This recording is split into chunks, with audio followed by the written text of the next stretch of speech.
for being here with us tonight. A number of the stories in your book feature children who have entered the system. That is, they are either under the custody of Child Protective Services, or they've been in an orphanage or a foster home or some institution for juvenile offenders. And I'm curious, have you had experience with the system? And if so, how did it inspire or inform some of these stories? Thank you, George, for having me here. And the system, I worked for a bunch of my time with kids in the system, youth, mostly teenagers. So the preferred group I worked with were 14 to 18-year-olds, primarily girls who had been involved in prostitution, who had started maybe as young as 9, often introduced to it through their family members, actually, and then would end up to escape their families on the streets. I also had some interaction with boys who were in gangs, like the real gangs, Bloods, Crips, Latin Kings, and that was a whole other kind of world. At one point I edited an anthology of stories about gang life that had been written by writers who hadn't necessarily been in the gang life, and the audience were these incarcerated kids, these juveniles who were in level 7, level 8 detention centers with, razor wire around the courtyards. And one of the questions that I was asked to ask the boys when I saw them was, what do you see for yourself when you turn 18, when you get out of here? And their answer was either I'm going to be back in gang life. There was no way out. Their time incarcerated was really just a reprieve and training for the real world. The other answer was in a box. They saw themselves in a box.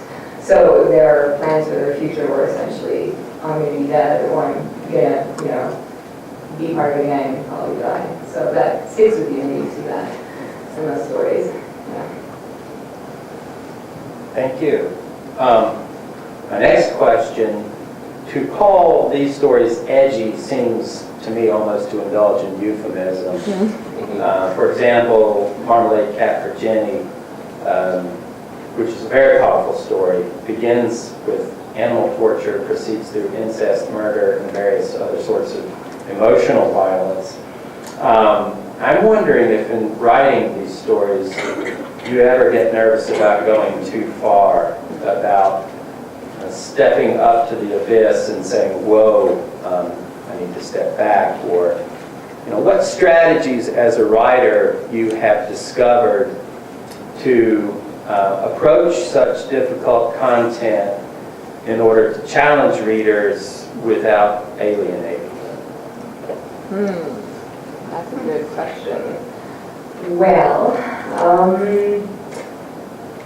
I think with all of the stories, including Marmalade Cat, whatever idea seized me. In the case of Marmalade Cat for Jenny, the narrator Scott just started chatting to me one evening while I was waiting for friends for dinner. I had a glass of wine, they were late, I guess I was entertaining myself. Scott sort of, in my mind, felt this twingy southern drawl. At the time I was very obsessed with Texas. I'd seen $1 Million Baby, from Teacher's $1 Million Baby, so I just wanted to somehow make my life all about that accent. And I'm originally from Quebec, and I'm Canadian, so it was especially sort of musical. So Scott comes in, and he's got this lulling kind of voice, and he's telling me about, something they're doing, and suddenly it turns into these kittens that are being strung up and strangled and burned, and he just had this way of talking in my mind that I didn't want to stop that.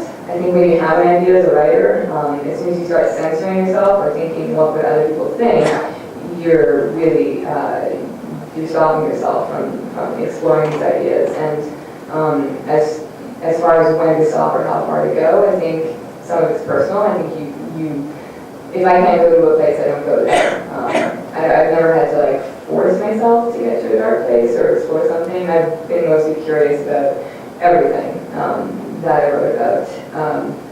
But you do have to be aware of the reader at a certain point. You have to think, okay, people are going to read this and they're going to have responses, and you don't want to abuse the reader, and make them feel bad on purpose and make them feel punished for what you're writing. So there has to be a point to it. It's not just gratuitous violence or gratuitous sexual scenes. I mean, it has to serve the purpose of the story and be kind of organic to the world.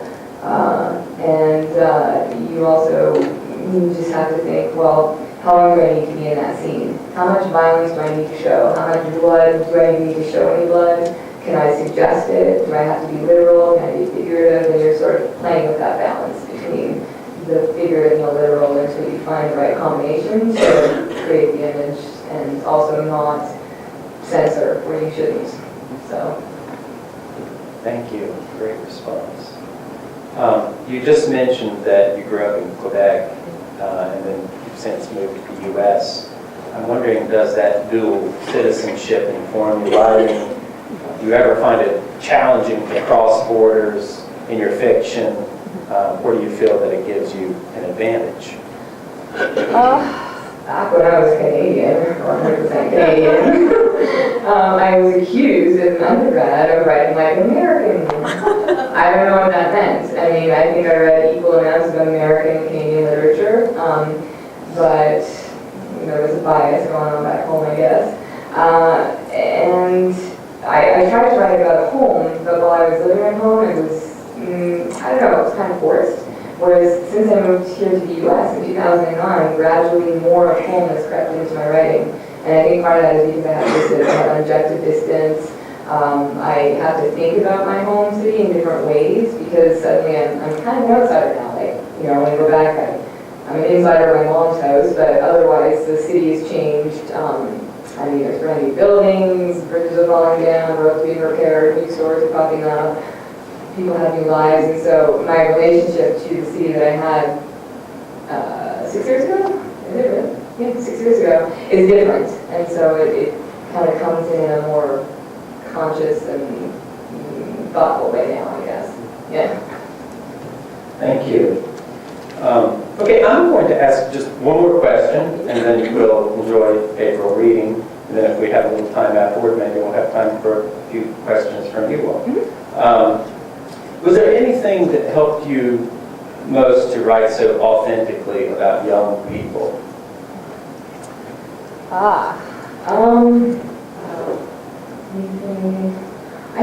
Probably from working with that age group. I had, at the point when I started these stories in 2005, I got along better with that age group than I did with my own.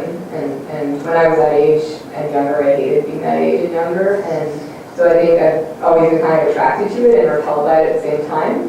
And it's just that those are very formative years, right? Like, we are still young enough that we need someone to tell us what to do.